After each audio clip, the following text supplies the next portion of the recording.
When 1,000 Emerson Middle School students returned to class earlier this month, they were welcomed by a new administration, led by Principal Raymond Caccioli, the former vice principal and head of mathematics at Union City High School.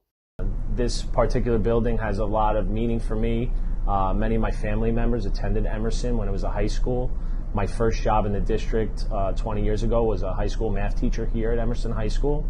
So to kind of go full circle and get that opportunity, I was elated, to be honest with you. I knew that the challenges would be ahead of me, but very excited and very pleased to be here. So we have Emerson Garcia.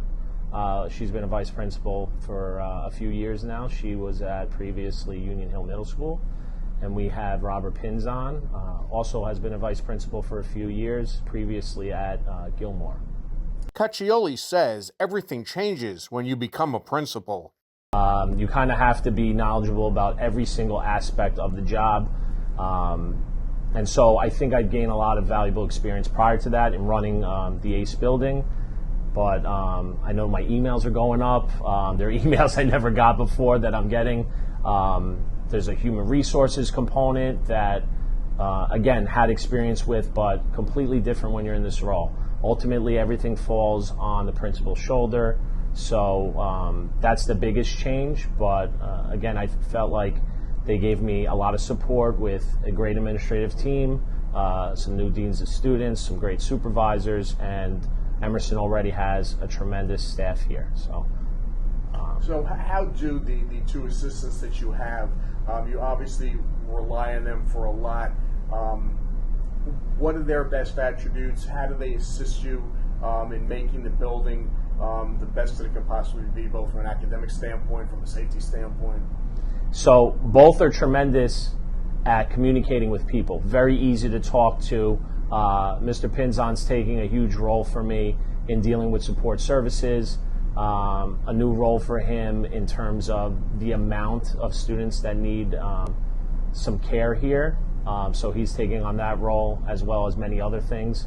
Emerson Garcia has a strong background with the bilingual population, so she's cleaning up the schedule for that. We're ensuring that the students in that particular population are given the best resources, so their transition to learning English will be as smooth as possible. And again, both people are excellent communicating. Their door's always open. They're very easy to bounce ideas off of. So it makes my job very easy in working with them because they're such great people. People I've known for a while. The Dernis I've gotten to work with before at Union Hill. I've actually coached their daughter before. Robert through workshops, and he and I both have math backgrounds. We've known each other for a long time. So the fact that the two of them are here and I have a strong relationship with both of them to begin with makes it a smoother transition for me. Emerson will hold its Back to School night on October 10th. The message the administration wants to portray to parents is simple. The main message is that their son or daughter will be treated with respect. We want to give them the safest, most comfortable environment for them to learn and to grow as an individual, to become functioning citizens of our society. We want to bridge the gap between being a middle school student and a high school student, and introduce them to the things that life skills that they'll need to have that transition be successful. It's very important that when a student in that age group, that's 6, 7, and 8, they're going through a lot of changes, bodily changes, mental changes. So we want to ensure for them that they're in a comfortable space. They never feel like anyone's bothering them. They're treated with respect. Obviously, we expect that back, but that they go to class and they're just there to learn and to grow as an individual. Emerson Middle School houses grades 6, 7, and 8 from the southern portion of Union City. Reporting for Hudson TV, I'm Jeff Hennig.